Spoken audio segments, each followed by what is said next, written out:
Welcome to the New York City Sexual Assault Kit Backlog Project Lessons Learned webinar hosted by the National Center for Victims of Crime.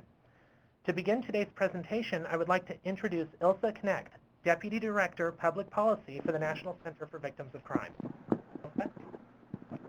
Thank you, Zachary. I am Ilsa Knecht, and I am the Deputy Director of Public Policy for the National Center for Victims of Crime. I also want to welcome you to today's webinar. I'm very glad to have Martha Bashford with us today to talk about New York City's Backlog Project and its successes. She has many interesting lessons to share with us. I don't think she could get through all of them today. I've seen her speak many times, and every time I learn something new. And I think that for folks who are dealing with untested kits, some of the lessons that New York learned can be very beneficial to your work as you deal with your untested kits and working with victims in those cases. I want to tell you just a bit about the National Center for Victims of Crime. We are a national resource and advocacy organization that works for victims' rights, trains professionals who work with victims, and serves as a trusted source of information on victims' issues. Our mission is to forge a national commitment to help victims of crime rebuild their lives. And we work with all types of crime victims on helping them rebuild their lives. The National Center has been working on the sexual assault kit backlog for the past 10 years.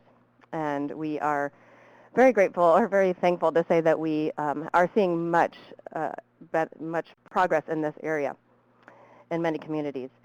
We are also very grateful to have received a grant from the Office on Violence Against Women to work with communities that are dealing with their untested kit problem. And we are helping them create a victim-sensitive approach to sexual assault kit backlog reduction.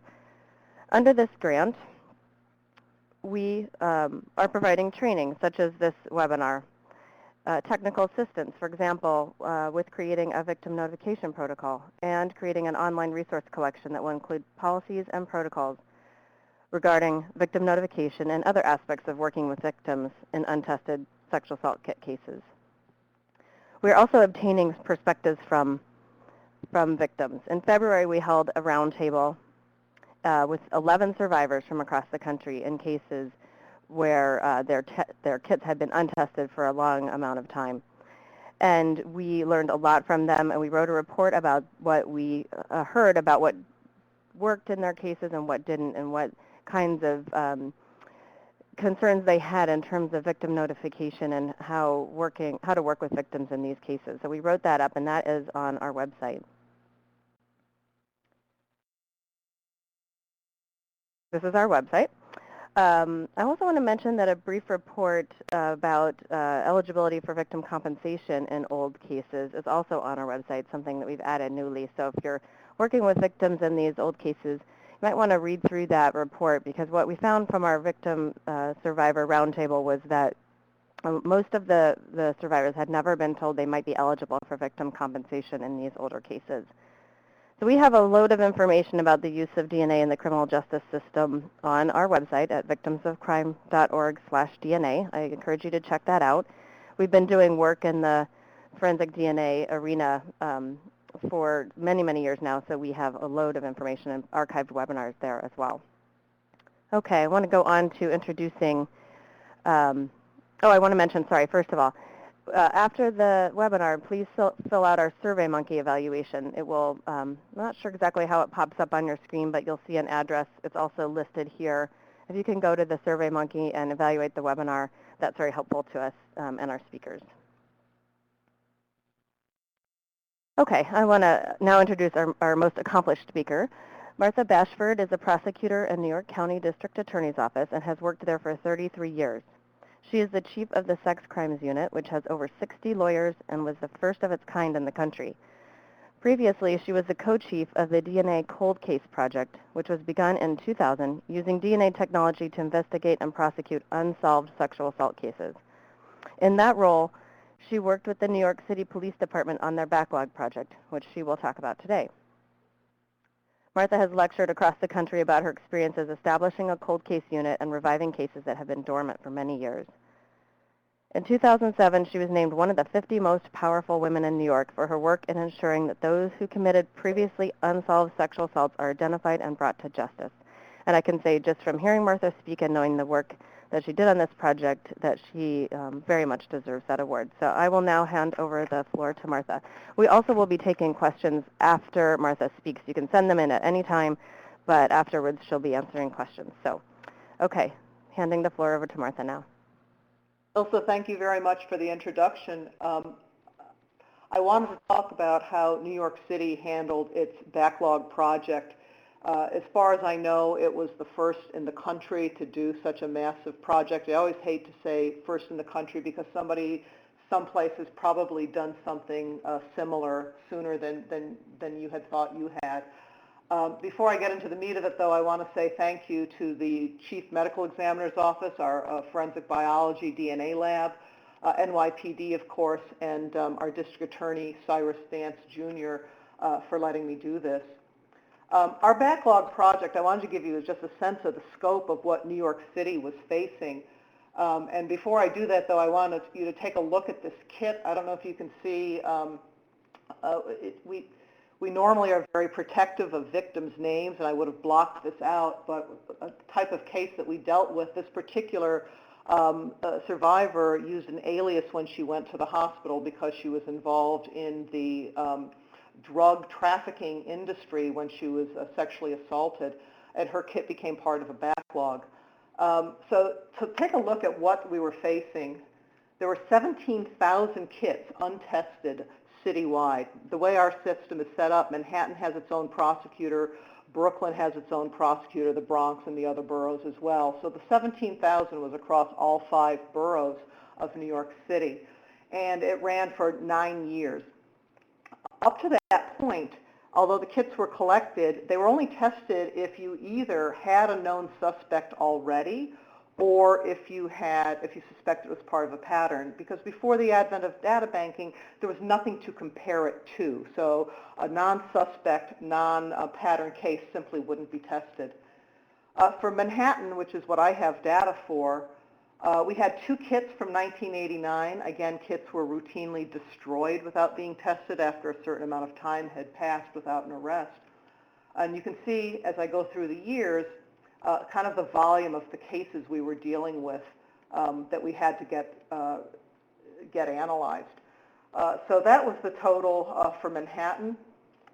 Our lab could not possibly handle this volume citywide of about 17,000, so we had to outsource. And when you outsource, in order to have your data available for data bank, you have to kind of own the results. You have to do your tech review yourself. You have to make site visits to these labs. We used 3 contract labs, Bodie, Cellmark, and Gene Screen. The first contract was for the swabs only in the kit. Well, if the swabs were negative and there were panties in the kit, those panties were not tested. We had a very good price at the time of $500 a kit, and you can see the kind of scope of this. 17,000 kits started going out in October of 2000, and the last shipment happened in April of 2003. So we think that was pretty efficient processing. New York City decided to use what we call the forklift approach, and that was simply to test everything.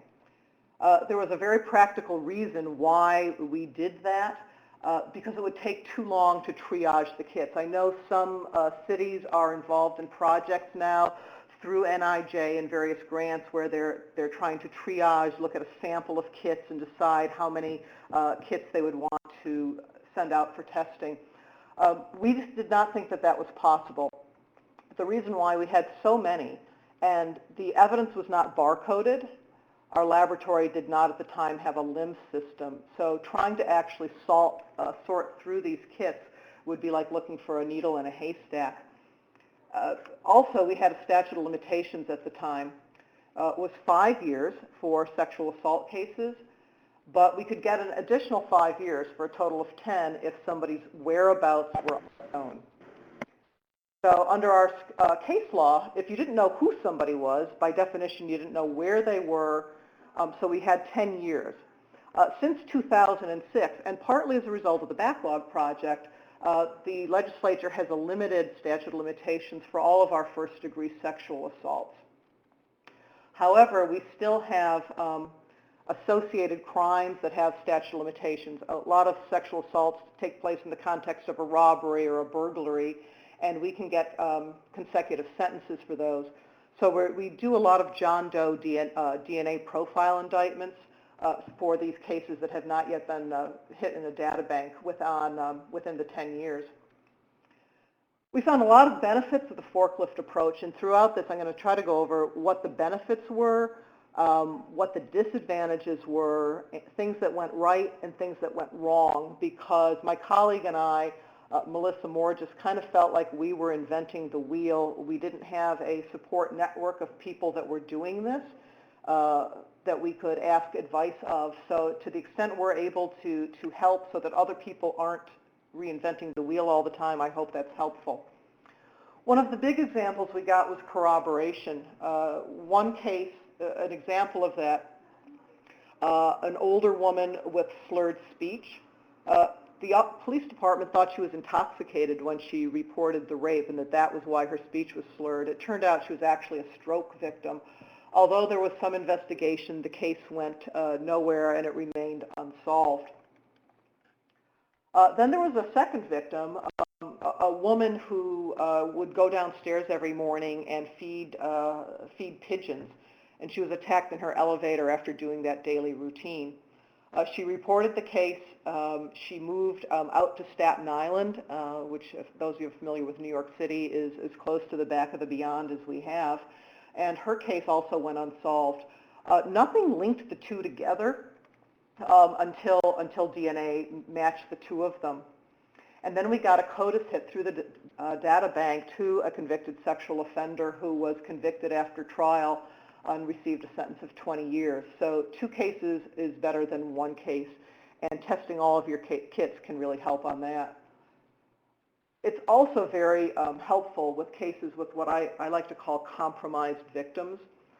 We have a lot of victims who are very vulnerable because of what they do for a living or because of their lifestyle.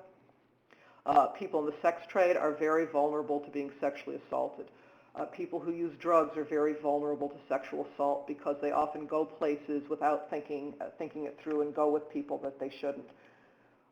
So another example of how the forklift approach can really be helpful. We had a case where a prostitute reported that one of her clients had a butcher knife and raped her. The case was unsolved. A second prostitute reported that a client with a butcher knife raped her. The case was unsolved. And then a drug addict reported that a man with a butcher knife raped her during a drug transaction, and that case also went unsolved. Now, my understanding, and I would love to know at some point in your jurisdictions, are you, apart from backlog, are you testing all of your current kits that come in? Because I hear when I talk around the country that many places aren't, and that these would be the types of cases that often aren't being, kits that aren't being tested. And all of those cases matched to the same individual. They matched each other and then they matched to the same individual. He was convicted after trial and got 25 to 100 years. We like to think that like the moral of the story, and again, in testing all of these kits, no matter how they present, is that the sexual assault of one prostitute, one person in the sex trade may go unsolved. The DNA may not be probative. It may be hard to distinguish whether something in a kit is from an earlier consensual partner or from the attacker. But 3 victims is a serial rapist and makes a very compelling case. And particularly in cold cases, the common defense in a case, if the arrest had been made in any one of these cases right at the scene, the defense would have been that this was a financial dispute. She's saying that I sexually assaulted her because I didn't give her the promised drugs or I didn't give her the promised money.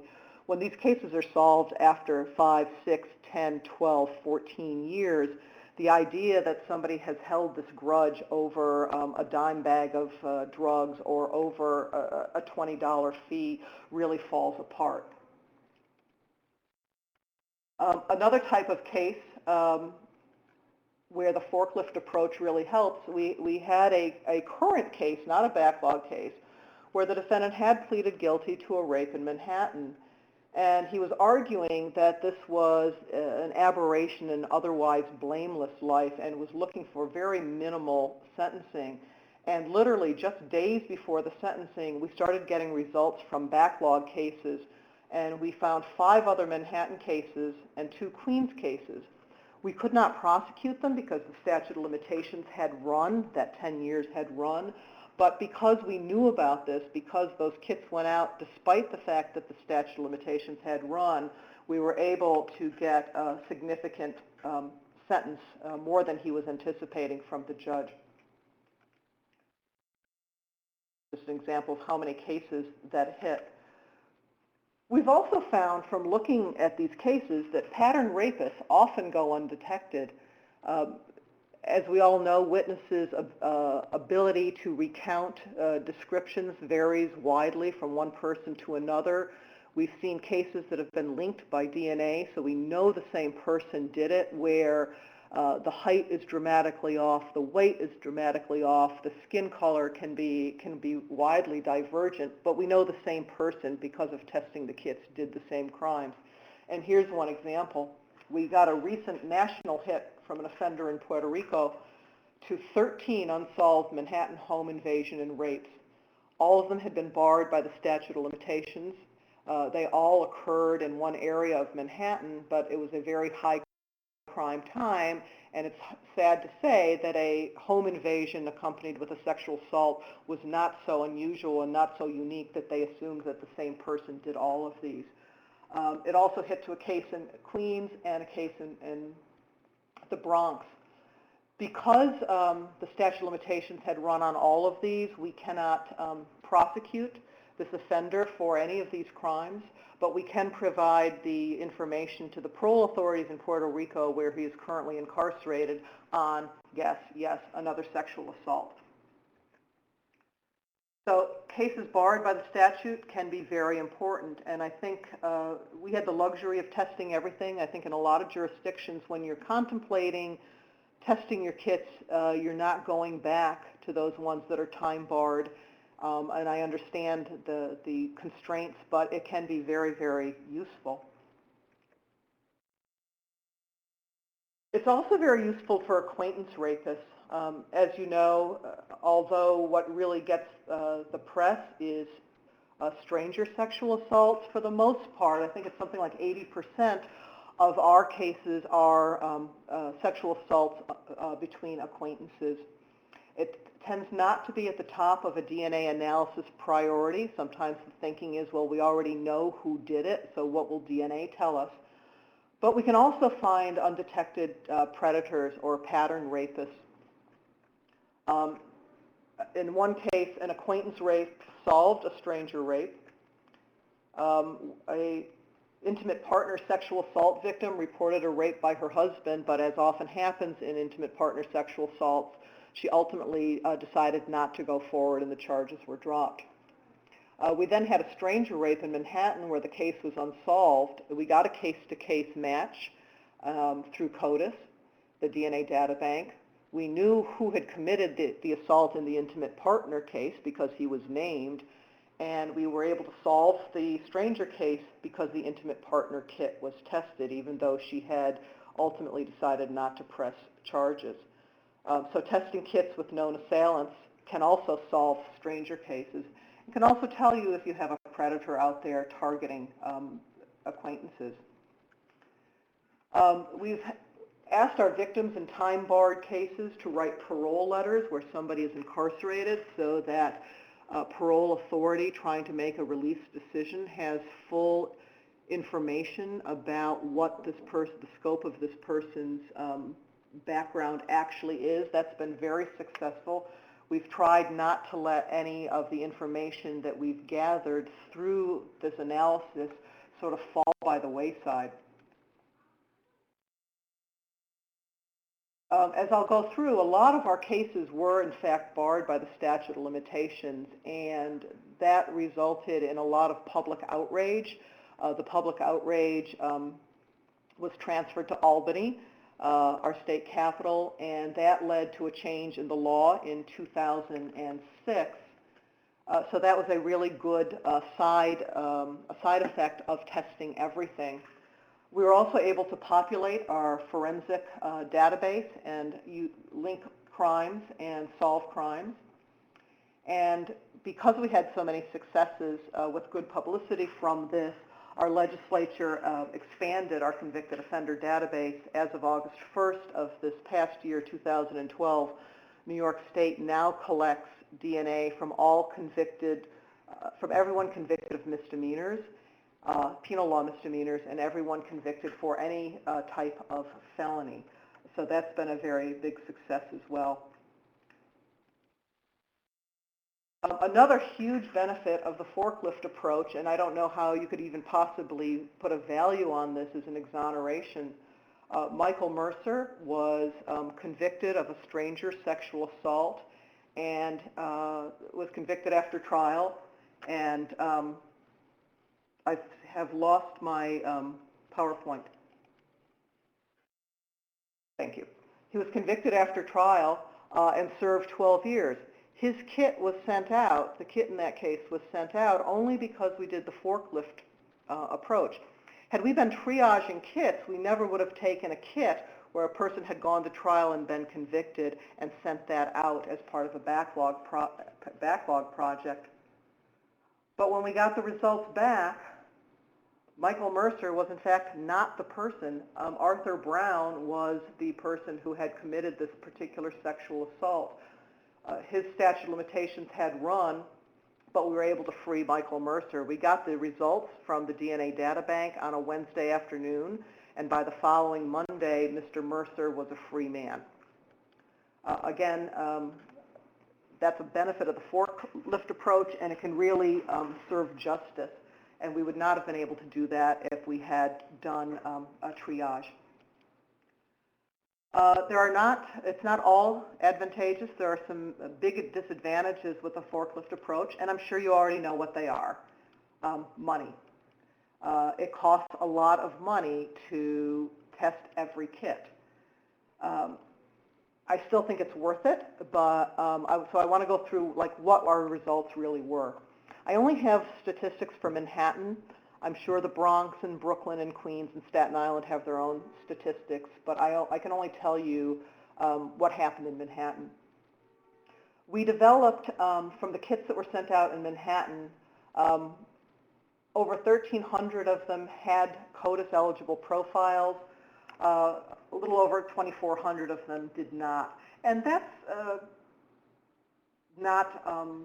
not that different from our current statistics when you account of failure to ejaculate, use of condoms. It's very similar. This kind of breaks down. Sadly, the bulk of our caseload that went out in Manhattan was past the statute of limitations, and I'm going to discuss why in a little bit. You can see we weren't able to find files. We did not have complainants, where sometimes complainants said no. Sometimes we elected not to proceed. We indicted a fair number of cases. We got an exoneration and something we call warm hits. Warm hits is where it is confirming the identity of somebody who had already been identified. That's actually if somebody wants to do a research project down the road, that would be a very useful, interesting thing to see how often did the DNA not available at the time of a trial confirm an earlier identification by a victim. So, and again, this was from the forklift approach, testing everything. So a total of 3,777 kits went out of Manhattan. Almost 300 of those were dummy kits. Dummy kits are lab manufactured kits that look like forensic kits. And that's done to test the work that the contract lab is doing. We know the answers, and it's a quality assurance, quality control to make sure that this is, they're doing the work that they should be doing. So we got 1,329 CODIS profiles. Close to 300 of those, the identified perp had already been arrested, so we had a little over 1,000 left of the CODIS profile cases, and I'm going to go through what happened to them. 128 of those people had been named as suspects, but for one reason or another, the police had never arrested them. The statute of limitations had run on those cases since their identity was in fact known, and we could not go forward. That left us with a little bit under 1,000 cases. This was very sad, and I'll talk about this in a bit. Over 650 cases that we sent out, and we got CODIS hits. The statute of limitations had run, and these were over 650 unknown assailants who were subsequently identified, and we couldn't do a thing about it other than, as I said, would encourage victims to write parole letters if the person was incarcerated. That left us with just over 258 kits. In 32 cases, we either couldn't find the police file, could find nothing of the police file, or we couldn't find the victim. And the way we find victims is not on knocking doors. If you're doing a backlog project in cold cases, you need some people who are very good at computers. That's not me. But I had people who were good at computers. And we were able in this day, internet day, people leave trails. We were able to find almost everybody. This is really, there were very, very few people that we couldn't find. Generally people with common names and who had married, and we had no idea what their married name was. So we're down to just over 200 cases. 30 of the cases, when we contacted the survivors, they said no thank you.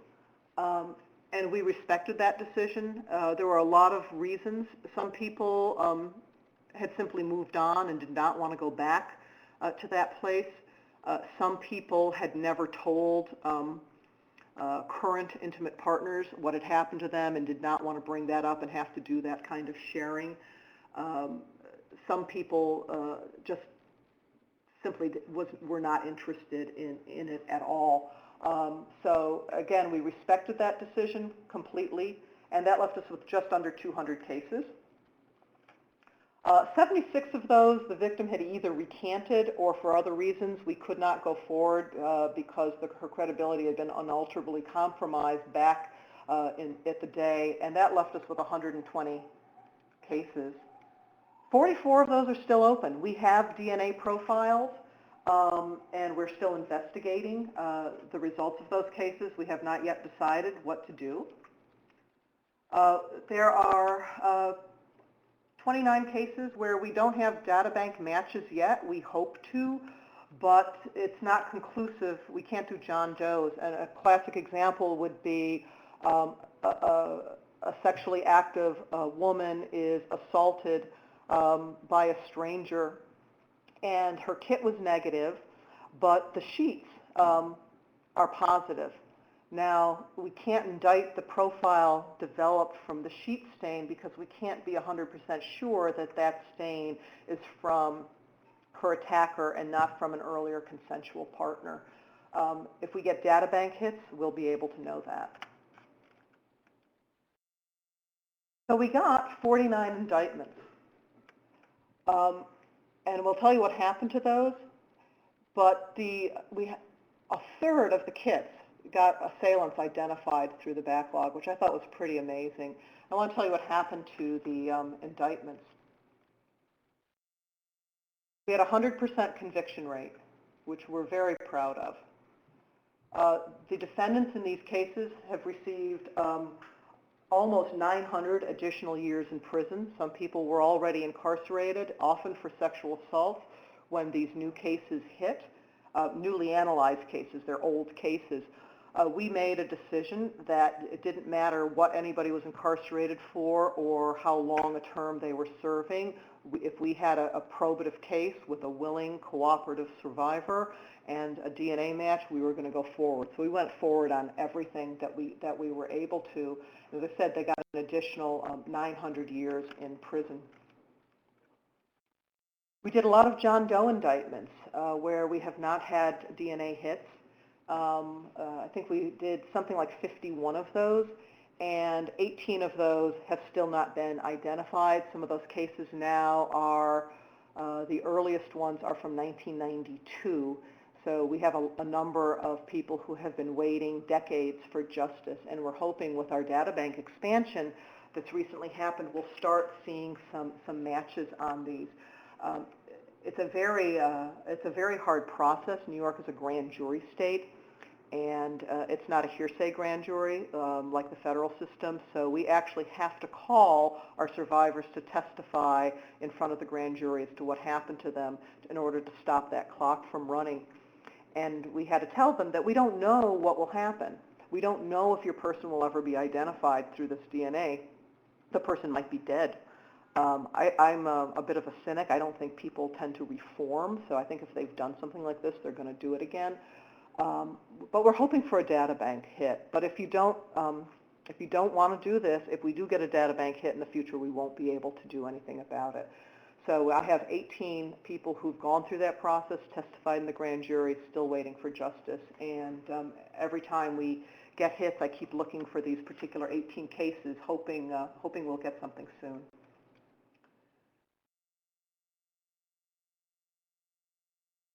I want to go over what didn't work. Again, my colleague and I feel like we kind of were inventing the wheel. What did not work, and if you're doing a backlog, this should be one of your biggest takeaway points. We didn't have a tracking mechanism in place. Each individual DA's offices in the 5 boroughs of New York City invented their own. My colleague and I were not computer adept, and we started literally with 4x6 file cards. We kept them in file card boxes, and we had one for defendants and one for survivors.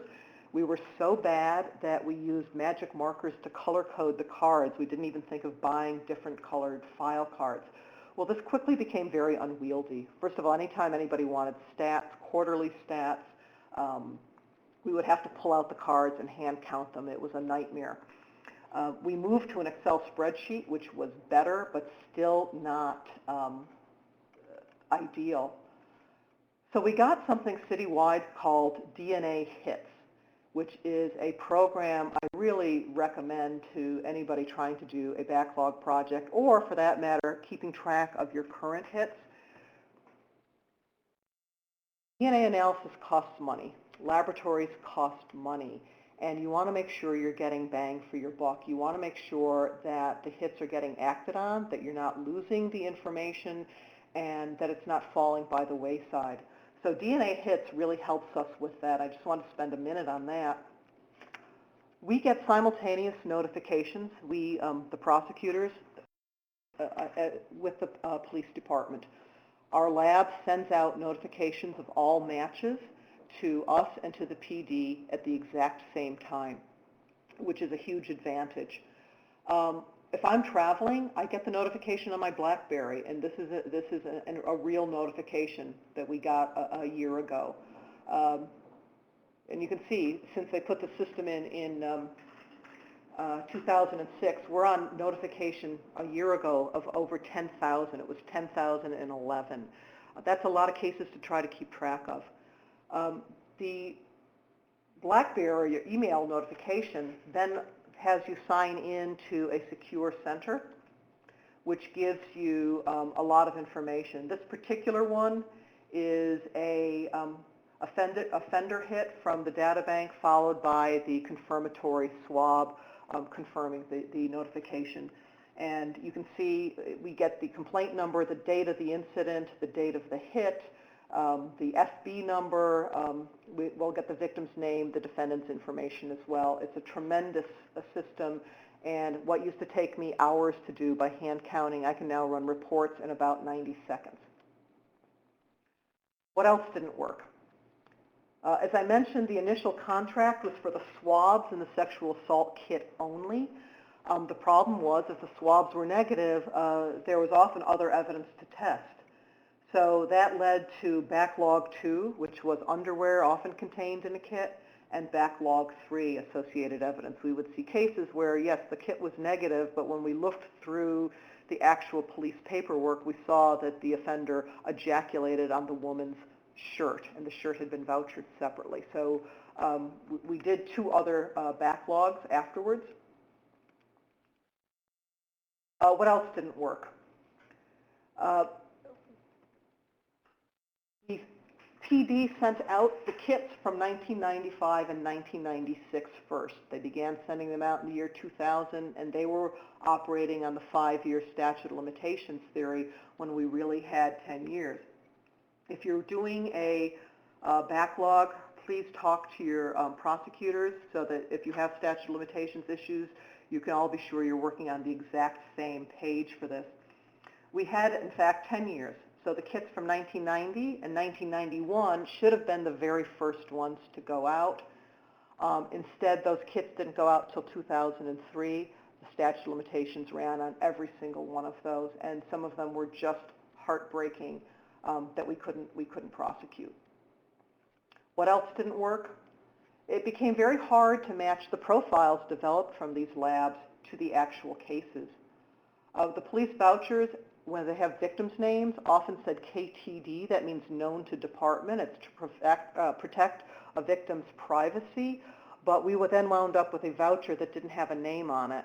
A lot of times the person picking up the kit from the hospital was just an assigned uniform, so he didn't even know what case number he was picking the kit up for. So that would be blank as well. It became very difficult.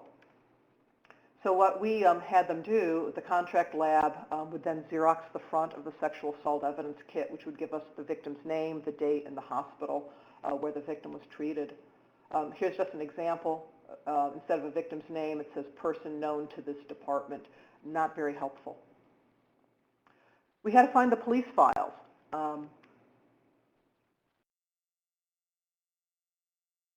That's where they were being stored. We were fortunate enough to have our sex crimes unit from the NYPD in Manhattan give us all of their case files, and we organized them and put them on a massive database. Now when we get a hit, we can find a file in about 4 minutes. Going back to what did work, though, this was an enormous undertaking. It really established New York City as a leader in this field. We developed the citywide tracking and notification system, DNA hits, that I showed you. And we got really good publicity, as opposed to some jurisdictions, I think, that the publicity attending their launching a backlog did not seem to be some of the best publicity. Because of the work that we did in this field, we got a brand new DNA laboratory. We have this says no backlog. There's a very small backlog right now, but we process currently 10,000 DNA cases a year, and we test everything. There's no screening of the kits that come through. We don't say some kits are worthy of being tested, some aren't. We also test in property crimes. We do YSTR testing, which is testing of the male chromosome only. We do mitochondrial DNA, hair and bones. We do low copy, high sensitivity DNA testing as well. It's the best lab in the country, I think, and that's what it looks like. And that is really a result of the great work that came out of the Backlog Project. I would really love to know if you, again, if you, going forward, if you test all of your kits. That is one of my pet peeves when I hear that people do not test all their kits, just because, you know, when a victim goes in to have a kit done, it's done with a full expectation that somebody's going to look at the contents and do the testing and get results. And the idea that people are screening certain cases out and saying, well, this isn't worthy of testing, it really is one of my pet peeves, because we don't tell people don't bother going to the ER, don't bother getting tested. In New York, we test everything, and I really encourage you to do so as well. I hope if you have a backlog project, have a backlog, or considering what to do, please call me at any time. Reach out to me. I love talking about this stuff, and I would love to share with you some other things we encountered. But thank you so much. Thank you, Martha. This is Ilsa. Can you hear me? Yeah. Okay, sorry, it sounded a little funny. We actually have a poll that we wanted. Oh, here it is on the side. Asking now it's in the middle. Asking people about testing all the current kits that are coming. Oh, people are answering it very quickly. Nice. So we'll get some answers. While folks are taking that poll, we had one question that came in. Ooh, now it's covered with the poll, but a question about the funding. Where did your funding come from? How did New York City do this? Because obviously it cost a fair amount of money. Our funding was all New York City funding. It was not done with grants. It was boom times for the city. Sad to say, I think if this had happened today, I'm not sure we would have been able to do it. Where we did get funding for, though, was the development of the DNA hits tracking program. And again, tracking your outcomes is very important, just so that, first of all, if you're getting grant funding, everybody wants to know what your outcomes were, and your lab wants to know that what they're doing is valuable. And the DNA hits funding, can you share where that came from? I believe some of it was from NIJ. NIJ, okay. Okay, we have another question. Has training for law enforcement changed in the wake of this project? I'm assuming that means in terms of the cases that are coming in now and handling them.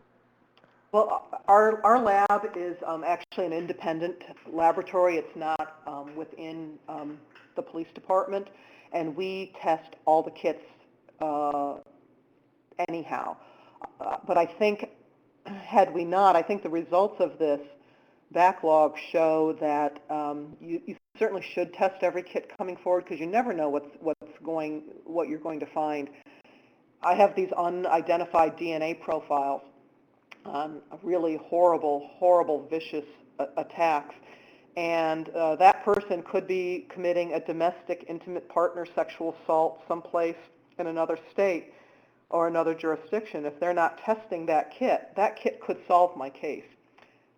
It could show that they're a serial predator. They could be a serial domestic predator, and you just never know if you don't test. Okay, let's see. The person that asked that question actually sent a little bit of follow-up. She said she was referring to law enforcement training in terms of evidence collection, report writing, and victim interviewing. That might not be a question you know entirely about, but... Well, the evidence collection for the sexual assault kits happens at the hospital. What we have done very successfully in Manhattan is we have adopted the use of suspect kits. So if we have a sexual assault where the offender is caught reasonably soon after the commission of the crime, we very aggressively use suspect kits, and our sex crimes detectives know to get that process done at the hospital. We get a warrant from a judge, and the offender's penis, fingernails, all of that is swabbed. We've gotten very good results, sometimes where the victim's kit has been negative, but we have found the victim's DNA on the offender's penis. So that has been a change. Okay, this is a big question, but I think a lot of people who are doing this work want to know this, and it's part of why we have this OVWTA project. How are the victims reacting when they are contacted after so much time? And maybe, Martha, you can talk a little bit about how you did contact survivors in your project. We again, because we felt like we were inventing the wheel, we decided, and I don't think there's any right answer, but we decided that would be the last step of the process. We didn't want to reach out to people and say, we are taking another look at your case and re-examining your kit, when we didn't know if we would get results or not. Again, there's no right answer. I just didn't want to then say, well, we tried, but nothing worked. So if we had a profile and we had a match, or we were considering indicting the DNA as a John Doe DNA profile, at that point we would reach out to the victim. We did that in a variety of ways. We would get the contact information. We had 2 sex crimes investigators who did exclusively this work. We were very fortunate in having them tasked to work with us exclusively, and they did a lot of the notifications. What we heard over and over and over again was I thought I was the only person who still remembered what had happened to me. There were a handful of people who did not want to go forward, and we respected that, but people were so touched that they hadn't been forgotten. And these were many years later. It was also clear to me how ongoing therapeutic measures still need to be engaged, because people had thought they were over it and would burst into tears. I don't know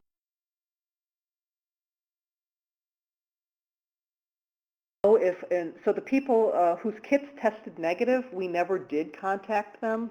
I don't know if that was the right thing to do or the wrong thing to do. Also, I know I've heard results of your studies where people said they would like to have heard that somebody at least tried. If we were doing it again, we might rethink that, and I don't know how other people in other jurisdictions have dealt with that. Okay, you may notice that we have another poll. It's anonymous, so feel free to answer truthfully. Does your community have any old untested sexual assault kits? Another question about New York testing anonymous kits. You know, the kits when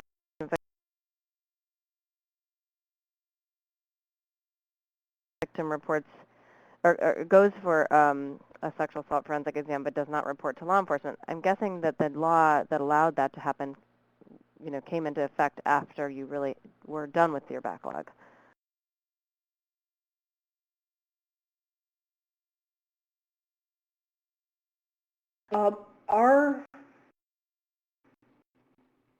Our kits were only released to law enforcement if they signed a consent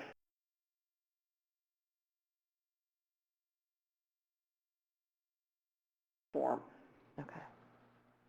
At the time. Okay. I think that answers the question.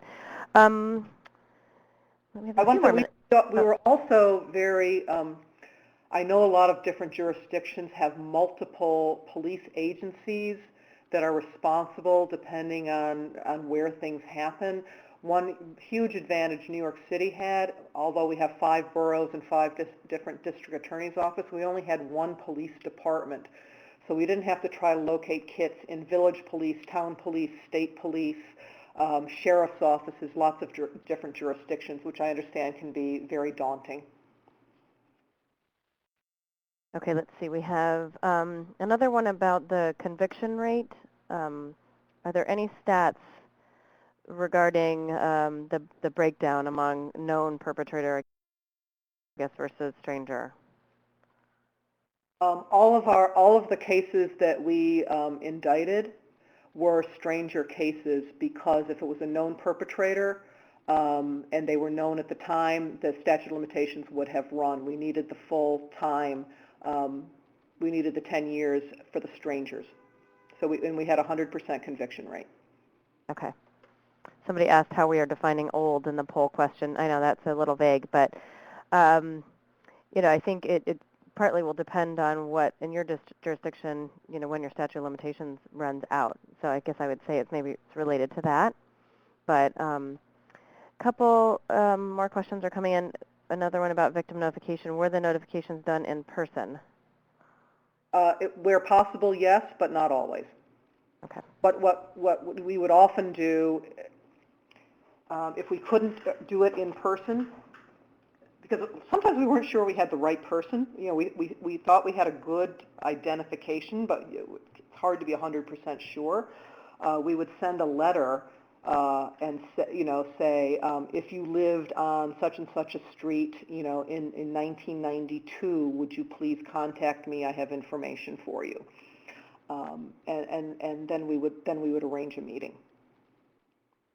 Okay. Let's see. Sorry, there's a question kind of generally about the statute of limitations. Maybe you can just take a second to talk about what that really means. This person's asking about it. The statute of limitations, she thought it meant for reporting, not investigating, but it's really about prosecuting. Really about prosecuting, bringing charges. You have to have somebody charged within a period of statute of limitations. And that's why we really aggressively used the John Doe indictments, because that would stop our clock from running on the statute of limitations. Even though nobody was identified, we had a DNA profile. We knew the DNA profile came from the assailant. And so we would ask the grand jury to indict whoever has that DNA profile. So it would be John Doe with the following DNA profile. And that stops our clock. But the only way, it wasn't a reporting issue, it was really an issue on initiating a prosecution. Okay. Another one about notifying victims. Did you use victim advocates in any way in the victim notification process? We did not in the notification process. We have a very robust in-house witness aid services unit, and we use them a lot going forward after that. If there was any, if they wanted counseling, if there were, believe it or not, there were some people who had unpaid medical bills going back to this, so we would help with that. One thing that we used our witness aid services unit intensely for was the exoneration we had, and I think people need to give some thought to that as well, because the victim in that case, who had identified the wrong individual and had testified at trial, was devastated that she had made a mistake. And I think there has to be a lot of help in place when we have exonerations, and to focus on what does that mean for the person who had been victimized in that crime, to know that they made a mistake. Okay, let's see. A couple of people asked for Martha's contact info, and we don't actually have it on the slide, but mine is here, and if you want to email me, I can send you Martha's, or Martha, if you want to give it out right now, that's fine. So let me do my phone, because it'll be easier if you email Ilsa. She can give you the email address, but you're free to email me or call me. Phone is 212-335-4217. 212-335-4217. Okay. We have a few more minutes. Let's see if I have any more questions here. Another one about victims. Did any victims feel re-victimized by the process? Did you have anybody who, was angry? We had some people who did not want to go forward, but I don't think anybody felt re-victimized by the process. We have a number of victims who have been very public about their experiences in participating in a cold case prosecution. They've appeared in documentaries. They've given interviews. They've lobbied. They lobbied very effectively to eliminate the statute of limitations, and they thought it was very affirming to finally have their voice heard after all those years. Okay. Let's see. Oh, I had one, but somebody put another question up there and it went away. Oh, here it is. Okay. I love that you use dummy kits for quality assurance with the lab. Did you discover any problems? Was there a plan on how to deal with credibility of the lab if there were issues? There were no problems with the dummy kits. As I recall, one of the contract labs, which is no longer in existence, were getting fewer positive results than the other two, and I believe they were dropped as we went forward, just simply because they didn't seem to be getting, the results should be sort of equal, spread across all three labs, and they weren't. What the labs actually sent was simply the raw data, and our lab did the technical review. Our lab actually prepared the profile from that data, and our lab personnel were the ones who testified. In New York, the data from the contract lab is a business record, so we did not have to at least in Manhattan, we did not have to bring in the people from those various labs to testify as those cases went forward. Okay, and a follow-up to that, are there other quality assurance measures that you would suggest in addition to the dummy kits? So you have to abide by the CODIS rules, which they are in some set of flux, but you've got to send it to an accredited lab. Doesn't do you any good to get the profiles back if you can't upload them into CODIS. So it's got to be an accredited lab. I think your lab has to do site visits to inspect the lab. You've got to own the results, which means your lab has to do the technical review. So again, if you're thinking of a backlog project and you're going to have to outsource, because if your lab cannot handle the volume of work it's going to have to do, you definitely want to have your lab people involved in how this process is going to work. Otherwise, you might wind up with all these great results that you can't put into the data bank. Okay, it looks like we have time for one more. Are there any appeals pending from these cases that were tried? Oh, yes. Most of them have gone through already. There were a lot of appeals saying that our interpretation of that you got 10 years, not 5, because if we didn't know who you were, we didn't know where you were, that wasn't fair, that was somehow not right. We won every single one of those. We won all the appeals where they said you coulda, shoulda tested those kits earlier. It's not fair for this to come back on us all these years later. We won all of those. There were a slew of recent ones on the confrontation clause that the people who actually did the testing weren't the ones who testified, and we've won all of those. So there are a few appeals pending, but they're all on issues that we've already won in the past. Okay, interesting. Okay, I think we have to wrap it up. Do you have any parting words, Martha? I think it's borders on sinful to have had survivors come to the hospital, submit to the examinations, which can be quite grueling, with the expectation that somebody's going to look at this evidence and do something with it, and then not to have that happen. And I understand there's monetary issues, certainly going backward, but certainly going forward. If there's a decision going to be made that we're not going to test certain types of kits or certain types of victims, then they should be told that up front. I think it's horrible to let them think that this is all going on when in fact it's not. We agree. Thank you so much. I want to mention that the webinar was recorded.